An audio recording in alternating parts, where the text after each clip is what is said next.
జగిత్యాల పట్టణంలోని యావర్ రోడ్ లో forest office ముందు మరియు R&B ఆఫీస్ ముందు చిరు వ్యాపారులు తాత్కాలిక నిర్మాణాల పేరిట శాశ్వతంగా షెడ్లు నిర్మించుకున్నారు. ఈ సందర్భంగా మున్సిపల్ కమిషనర్ సత్య ప్రణవ్ ఆధ్వర్యంలో మంగళవారం స్పెషల్ డ్రైవ్ నిర్వహించారు. ట్రాఫిక్ అంతరాయం కలిగిస్తున్న వారి చర్యలకు బ్రేక్ వేసి తాత్కాలిక నిర్మాణాలను తొలగించారు. కాగా జేసీబీ సాయంతో షెడ్లను తొలగించగా పలువురు వ్యాపారులు తమ ఉపాధి కోల్పోతున్నామని ఆవేదన వ్యక్తం చేసినప్పటికీ సత్య ప్రణవ్ కమిషనర్ మాట్లాడుతూ స్పెషల్ డ్రైవ్ లో భాగంగా DFO మరియు R&B ఆఫీసుల ముందు అక్రమంగా ఫుట్పాత్లు దాటి వచ్చిన వారి నిర్మాణాలను తొలగిస్తున్నామని, ముఖ్యంగా ఫ్రూట్ బండ్లు, కొబ్బరి బొండాల వారు ఇటువంటి చర్యలకు పాల్పడుతున్నారని, వాహనదారులకు ఎటువంటి ఇబ్బంది కలగకుండా ఈ చర్యలు చేపట్టినట్లు ఆయన ఈ సందర్భంగా మీడియాకు తెలియజేశారు.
ఈరోజు జగిత్యాల మున్సిపాలిటీలో ఎంక్రోచ్మెంట్స్ డ్రైవ్ అనేది జరుగుతుంది.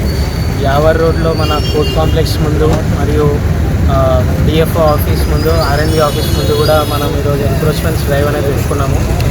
ఫుట్పాత్ నుంచి కిందికి వచ్చి వాళ్ళందరినీ వెనకాలకి తీసుకెళ్ళి మరియు పర్మనెంట్ స్ట్రక్చర్స్ ఏవేవైతే ఉన్నాయో అవన్నీ తీసేయాలనేది ఆదేశాల మేరకు మేము ఈరోజు ఈ ఎంక్రోచ్మెంట్స్ డ్రైవ్ అనేది పెట్టడం జరిగింది. అందులో భాగంగా ఇప్పుడు ఈ ఫ్రూట్ స్టాల్స్ ఇవన్నీ కూడా వెనకాలకి కొబ్బరి బొండా షాపులు ఇవన్నీ ఉన్న ఫుట్పాత్ కిందికి రాకుండా ఎవరైతే వాహనాల మీద రోడ్ల మీద వెళ్తున్నారో వాళ్ళకి ఇబ్బంది కాకుండా ఉండడానికి అన్నిటినీ కూడా మేము వెనకాలకి జరిగి కొంచెం ట్రాఫిక్ కంజెషన్ అనేది తగ్గియాలనే ఆలోచనతో ఇది చేయడం జరుగుతుంది. కొత్త బస్ స్టాండ్ ఎదురుగా ఉన్నా కూడా వాటి మీద మొత్తం పట్టీలు అన్నీ చేస్తాం. ఒక్కొక్క విధంగా ఫేసెస్ వైజ్ అన్నీ చేస్తాం. ఈరోజు ఈ స్ట్రెచ్ పెట్టుకున్నాం, తర్వాత వచ్చే నెక్స్ట్ డ్రైవ్ అప్ ఇంకో స్ట్రెచ్ అట్లా దాన్ని చేసుకుంటూ వెళ్తాం. మున్సిపల్ కాంప్లెక్స్ సంబంధించిన షట్టర్లు అద్దెకు పెండింగ్ ఉన్నాయి రేట్లు, వాటిని రీటెండర్ చేస్తా అని చెప్పి గతంలో ఉన్న కమిషనర్ రీటెండర్ కాదు, మేము గత కౌన్సిల్లో దానికి ఒక కమిటీ వేయడం జరిగింది. షాప్ రెంట్ల గురించి ఏదైతే 194 షాపులు మున్సిపల్ షాపులు ఉన్నాయో వాటికి ఒక కమిటీ వేసి ఆ కమిటీ రిపోర్ట్ని బట్టి ఏదైతే ఫైల్స్ ఉన్నాయో అవన్నిటిని బట్టి కూడా దాని తదుపరి చర్యలు దాన్ని రీటెండర్ వేయడమా లేకపోతే ఉన్నదానికి అలికేషన్స్ ఎలా ఉన్నాయో అవన్నీ కూడా వాళ్ళు పరిశీలించి కమిటీ అనేది నిర్ణయం తీసుకోవడం జరుగుతుంది. ఇప్పుడు ఓన్లీ షెడ్లు తీసేస్తారా, గోపుడు పనులు పెట్టుకోవచ్చా? అసలు అంటే ఇక్కడ జీవనాధారం కోల్పోకుండా ఉండడానికి వాళ్ళు అమ్ముకోవచ్చు.